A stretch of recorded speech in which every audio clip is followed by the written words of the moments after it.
ಅಂಜಲಿ ಹತ್ಯೆ ಪ್ರಕರಣದ ಹಿನ್ನೆಲೆ ಅಂಜಲಿ ನಿವಾಸಕ್ಕೆ ಇಂದು ಕೂಲಿ ಕಬ್ಬಲಿಗ ಎಸ್ಟಿ ಹೋರಾಟ ಸಮಿತಿ ರಾಜ್ಯಾಧ್ಯಕ್ಷ ಲಚ್ಚಪ್ಪ ಜಮಾದಾರ್ ನೇತೃತ್ವದಲ್ಲಿ ಕೂಲಿ ಸಮಾಜದ ಮುಖಂಡರು ಭೇಟಿ ನೀಡಿ ಕುಟುಂಬಸ್ಥರಿಗೆ ಸ್ವಾಂತನ ಹೇಳಿದರು.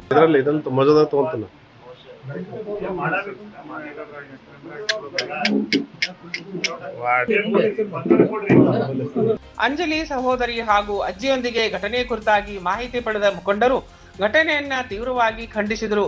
ಅಲ್ಲದೆ 25,000 ರೂಪಾಯಿ ನೆರವು ಸಹ ನೀಡಿದರು. ಈ ವೇಳೆ ಪಾಲಿಕೆ ಸದಸ್ಯೆ ನಿರಂಜನ್ ಹಿರೇಮಠ್ ಕೂಡ ಆಗಮಿಸಿ ಘಟನೆಯ ಕುರಿತಾಗಿ ಮಾಹಿತಿ ತಿಳಿಸಿದರು. ಇನ್ನು ಪೊಲೀಸರ ನಿರ್ಲಕ್ಷ್ಯದಿಂದಾಗಿ ಅಂಜಲಿ ಕೊಲೆಯಾಗಿದೆ. ಬರಬರವಾಗಿ ಹತ್ಯೆಗೈದ ಆರೋಪಿಗಳನ್ನು ಗಲ್ಲಿಗೇರಿಸುವ ಕಾನೂನು ಜಾರಿಗೆ ತರಬೇಕು. ಅಲ್ಲದೆ ಅಂಜಲಿ ಕುಟುಂಬಕ್ಕೆ 1 ಕೋಟಿ ರೂಪಾಯಿ ಪರಿಹಾರ ನೀಡಿ ಕುಟುಂಬದ 2 ಸದಸ್ಯರಿಗೆ ಸರ್ಕಾರಿ ನೌಕರಿ ನೀಡಬೇಕು.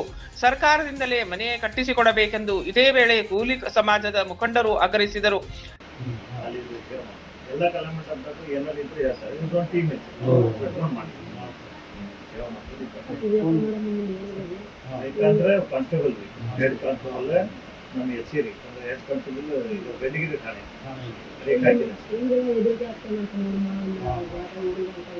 Nine live news Hubballi.